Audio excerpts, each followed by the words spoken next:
ओ या देवी सर्वभूतेषु विद्यारूपेण संस्थिता नमस्तस्यै नमस्तस्यै नमस्तस्यै नमो नमः।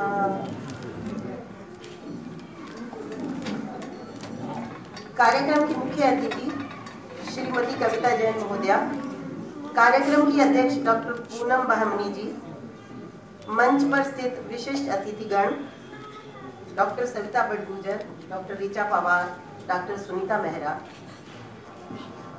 आप सभी को मेरा हार्दिक अभिनंदन है। मैं आपको सादर नमस्कार करती हूँ। इसके बाद दी अम्बेडकर एजुकेशनल सोसाइटी के प्रधान श्री सत्यवन भाटिया एवं उनकी समस्त कार्यकारिणी समिति को मैं हार्दिक बधाई देती हूँ कि उन्होंने इतने एक अच्छे कार्यक्रम का आयोजन किया। और ये आयोजन किस लिए किया जा रहा है ये मुझे बार बार दोहराने की मैं नहीं आवश्यकता समझती, समय की सीमा भी है, लेकिन मैं उन सबको बहुत हार्दिक बधाई देती हूँ कि उन्होंने ऐसे कार्यक्रम का आयोजन किया और हम सबको यहाँ पर बुलाकर हमें इस गर्व से भरे हुए, एक आनंद से भरे हुए ये जो एक क्षण है आज का, उसका हमें हिस्सा बनाने का उन्होंने अवसर प्रदान किया। मैं हृदय से उन सबका धन्यवाद करती हूँ। और यहाँ पर उपस्थित जो हमारे समाज के जितने भी आदरणीय बुजुर्ग हैं, महिलाएं हैं, बहनें हैं, उम्र में मुझसे बड़ी हैं या मेरे जितनी हैं, और बच्चे हैं छोटे, उन सबका बहुत बहुत स्वागत है। आप देखिए, मैं जो बातें सावित्री बाई फुले के बारे में कही जा चुकी, उनके बारे में तो बार बार बोलना मतलब पिष्ट पेशन कहते हैं संस्कृत में कि पीसे हुए को दोबारा पीसना, तो वो करना नहीं चाहती। मैं आपको एक बार संस्कृत के वैदिक एज में ले जाना चाहती हूँ। जब वैदिक समाज था हमारा, तो उस समय ना तो इतनी छुआछूत थी, ना समाज में इतनी बुराइयां थी, और ना ही महिलाओं की इतनी बुरी स्थिति थी जितनी आज हम बीच के जो युग आया था 19वीं शताब्दी में, जब वो हमें देखने को मिलता है कि समाज में इतनी बुराइयां आ गई, महिलाओं को कोई अधिकार नहीं थे। वैदिक समाज में ऋषिकाओं का भी वर्णन मिलता है जिन्होंने वैदिक मंत्रों की रचना की। उनका नाम जैसे लोपामुद्रा था, गार्गी था, अपाला, घोषा, इस तरह की बहुत सी ऋषियों का भी वर्णन मिलता है। उस समय ना पर्दा प्रथा थी, कहीं वेदों में कहीं घूंघट का जिक्र नहीं आता। वो युद्ध में जाती थी, वो चिकित्सक का भी काम करती थी, खेतों में भी जाती थी, उनको संगीत, उनको पूरा अधिकार था। एक सूर्या नाम की एक देवी है, ऋषिका है, उसके विवाह का वर्णन मिलता है जिसमें कि बताया गया कि वो स्वयं अपने पति को उसने चुना था, जैसे स्वयंवर होते हैं, और पूरे जैसे आजकल सामूहिक विवाह होते हैं, तो वैसे उत्सव का भी आयोजन किया जाता था कि लड़के लड़कियां आपस में, युवक युवतियां मिलकर। तो इस तरह की बुराइयां धीरे धीरे हमारे समाज में तब आई जैसे मुसलमानों का आगमन हो गया, फिर अंग्रेज आ गए, उसके बाद धीरे धीरे जो ये हमारे समाज में कुछ वर्ग बनता गया जिसको की सेवा की जरूरत थी, वो अपनी एक आधिपत्य जमाना चाहते थे कि हम लोग समाज में बहुत ऊंचे रहें, और फिर सेवा भी तो चाहिए ना, घर के काम कौन करेगा, गंदगी कौन उठाएगा, उनके हाथ पैर कौन दबाएगा। इसलिए उन्होंने धीरे धीरे करके, हमारे संस्कृत में कहा गया है कि मुख से ब्राह्मणों का जन्म हुआ और पैरों से शूद्रों का जन्म हुआ। तो वो जो एक भावना थी पहले कर्म पे आधारित थी कि जो काम करेगा, बाद में ये जन्म के होने लगी कि जो जन्म है, जैसे पहले जो विद्वान है, जो ब्राह्मण है, अगर वो पढ़ाई नहीं भी करते थे तो शूद्र माने जाते थे, लेकिन जो अध्ययन अध्यापन करता था उसको ब्राह्मण माना जाता था। लेकिन ये अपने स्वार्थ के चलते कि हमारा समाज में ऊंचा स्थान रहे, हमारी सेवा होती रहे, तो ये शूद्रों को ऐसे दबाते गए। लेकिन जब आपको पता ही है, फिर संविधान में जो है मौलिक अधिकार है, वो सब है, जो जो उनमें परिवर्तन आए। लेकिन मैं आज की बात करती हूँ कि जो अभी भी मैंने रिपोर्ट देखी कि 58% महिलाएं जो है उनको अभी भी शिक्षा प्राप्त नहीं होती। तो उसके लिए कौन जिम्मेवार है? कुछ तो हम लोग हैं, अपने जो लोग हम लड़कियों को पढ़ाना नहीं चाहते, तो लड़कियों को बोझ मानते हैं कि भाई अब लड़की पैदा हो गई, अब इसके ऊपर खर्चा करना पड़ेगा, फिर इसकी शादी पर करना पड़ेगा, फिर इस पे करना पड़ेगा, उस पे करना पड़ेगा। तो इस तरह करते करते उन्होंने सोचा जो चीज कट हो सकती है उसको तो काटो, पढ़ाकर क्या करना है। भाई गाँव में तो आधा यही होता है कि भैया तुमने तो गोबर ही थापना है, तुमने तो रोटी ही बनानी है, क्या करोगी पढ़ के, तुमने कौन सा नौकरी करनी है। लेकिन हमें जो ये मानसिकता है अपनी, ये बदलनी है धीरे धीरे, क्योंकि लड़कियां जो है जब दूसरे घर में जाती हैं तो अपने अधिकारों के बारे में जानकारी जो प्राप्त करेंगी, वो अगर वो पढ़ी लिखी होंगी तो वो नहीं कर पाएंगी। वो अपने बच्चों को कैसे शिक्षित बनाएंगी जब वो खुद ही शिक्षित नहीं है। और उनके ऊपर क्या अत्याचार हो रहा है, उनके क्या, अब तो सरकार के द्वारा इतने मतलब प्रावधान है इतनी सुविधाएं दी गई हैं।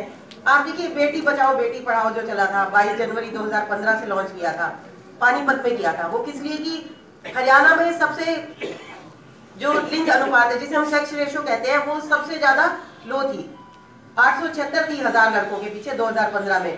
तो इससे चिंतित होकर ये जो उत्तर प्रदेश, मध्य प्रदेश, ये जो राज्य है पंजाब, हरियाणा, राजस्थान, इनमें ये सरकार ने जो योजना चलाई बेटी बचाओ बेटी पढ़ाओ, और वो पानीपत से लॉन्च की गई थी क्योंकि हरियाणा में सेक्स रेशियो सबसे कम था।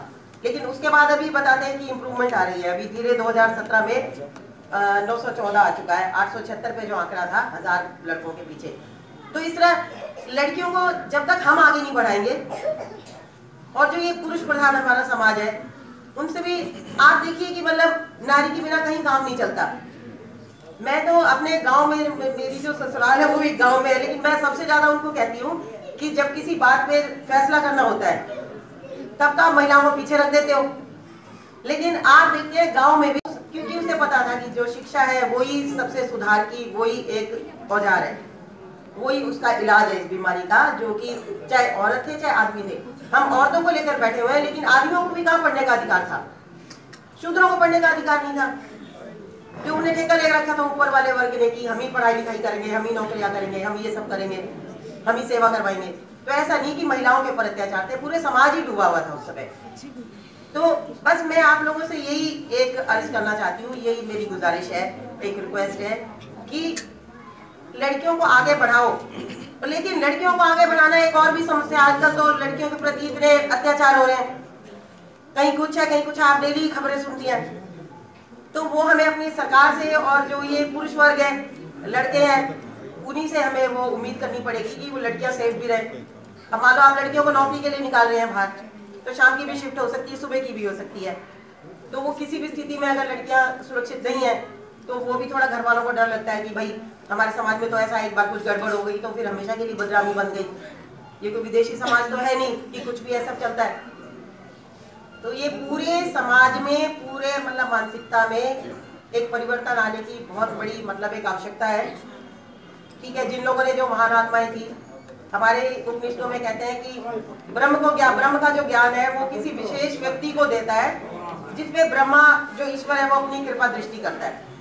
तो ये जो महान हमारे में ज्योतिबा फुले, उनकी पत्नी सावित्री फुले, विवेकानंद हुए, राजा राम मोहन राय है, भारतेंदु हरिश्चंद्र जिनकी आज पुण्यतिथि है, वो हिंदी के लिए उन्होंने बहुत मेहनत करी, वो एक हमारे मतलब वो भी समाज चिंतक थे, समाज सुधारक थे, तो उनकी आज पुण्यतिथि है। तो इस तरह के जो भी महान लोग हैं उनके ऊपर ईश्वर की कोई विशेष कृपा रहती है, और हम सब भी उसमें आते हैं। समाज में आप देखिए सब, मैंने भी DU से PhD किया है, अभी मुझे 12 साल हो गए लेडी श्री राम कॉलेज में पढ़ाते हुए। तो मेरे खानदान में किसी ने आज तक PhD नहीं की थी, मैं पहली हूँ। तो हम पे भी शायद ईश्वर की कुछ कृपा होगी कि तुम भाई आगे पढ़ाओ लड़कियों को, लेडी श्री राम कॉलेज है वो लड़कियों के लिए है। तो हम सब ना ईश्वर की जो है कृपा पात्र है कि उसमें हम लोगों को कोई विशेष शक्ति मिल गई, भगवान का आशीर्वाद प्राप्त हो गया। तो हमें कोशिश करनी चाहिए कि अपने समाज में ना आगे से आगे सुधार हो। अब हरियाणा की पॉलिटिक्स में क्या, हम तो किसी भी पॉलिटिक्स में आज तक नहीं रहे, तो कहाँ पे क्या समस्याएं आती है क्या नहीं, मंत्री जी आगे देख सकती हैं कि मतलब जो भी योजनाएं बनती हैं उनको किस तरह सुचारू रूप से आगे चलाया जाए। वो जो लोग हैं जिनके लिए वो योजनाएं बनाई गई हैं उन तक वो पहुंचे, वो तो खैर सरकार का ही काम है। हम लोग तो थोड़े पढ़ने लिखने वाले लोग कह लो, हम लास्ट हमेशा तक पढ़ते रहेंगे। जो टीचर है उतने स्टूडेंट्स नहीं पढ़ते जितना हमें पढ़ना पड़ता है आजकल। बच्चे तो लोग हैं फोन में, व्हाट्सएप में, तो थोड़ा हमें ये भी कोशिश करनी है कि इलेक्ट्रॉनिक मीडिया जितना जो हमारी विचारशीलता है, जो हमारी जो एक वो बोलते हैं उसको क्रिएटिविटी है, रचनात्मक जो हमारी शक्ति है, उसको धीरे धीरे वो कुंठित कर रही है, उसको वो नुकसान पहुंचा रही है। आज हम एक बच्चे को बोलते हैं कि भाई तुम एक ये टॉपिक पे कुछ लिख दो, तो फटाफट जाएगा नेट पे सर्च मार लेगा, फटाफट उतार लिया, हो गया काम। आप उसको बोलो कि तुम्हें गीत लिख दो, एक ये कविता लिख दो, कुछ ये टॉपिक है, नहीं लिख पाएगा। तो वो जो हमारी एक विचारशीलता है ना, वो भी धीरे धीरे कहीं लुप्त होती जा रही है, और वो हम लोगों के नहीं है, वो पूरे समाज के ऊपर एक बीमारी की तरह है। तो उसके लिए भी थोड़ी सी कोशिश करनी चाहिए कि घरों में आप ध्यान से लड़कियों को प्यार से रखें। और बस, धन्यवाद।